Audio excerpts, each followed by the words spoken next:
அனைவருக்கும் வணக்கம். இன்று நாம் பார்க்கக்கூடியதான அரசியல் வியூ 4வது பிரிவு. அதாவது பொதுவாக மக்கள் ஓட்டு போடுகிறார்கள்.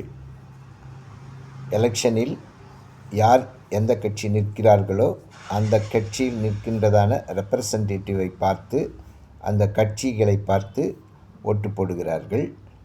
அதன் மூலமாக யார் அதிகமாக ஓட்டுக்களை பெறுகிறார்களோ அவர்கள் வெற்றி பெற்றவர்களாக எலெக்ஷன் கமிஷன் அறிவிக்கிறது.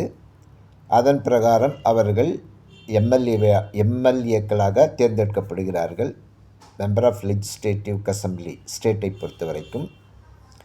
பின்பு அவர்கள் எம்எல்ஏக்கள் எல்லாம் ஒன்று கூடி எந்த கட்சி மெஜாரிட்டியாக எம்எல்ஏ ஜெயித்திருக்கிறார்கள் அவர்களெல்லாம் ஒன்று கூடி ஒரு தலைவரை தேர்ந்தெடுக்கிறார்கள்.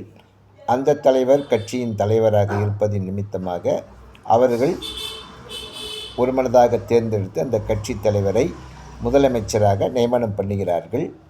அந்த முதலமைச்சர் அரசாங்கத்தின் மூலமாக, கவர்னர் மூலமாக பதவியேற்ற பின்பு அவர் முதலமைச்சராக்கப்படுகிறார்.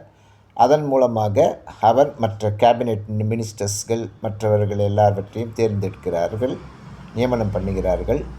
அதன் மூலமாக சிறப்பான ஆட்சியை ஒவ்வொரு கட்சியும் செய்கின்றது. தற்பொழுது மக்கள் எதிர்பார்ப்பது மக்கள் நலத்திட்டங்கள். அந்த நலத்திட்டங்கள் அதிகமாக யார் செய்கிறார்கள் என்பதை இந்த தேர்தலில் பார்த்து ஓட்டு போடுவார்கள். இதற்கு முன்பு எந்த கட்சி நல்ல நலத்திட்டங்கள் அதிகமாக செய்திருக்கிறார்களா, அல்லது இந்த ஆட்சி நலத்திட்டங்கள் அதிகமாக செய்திருக்கிறார்களா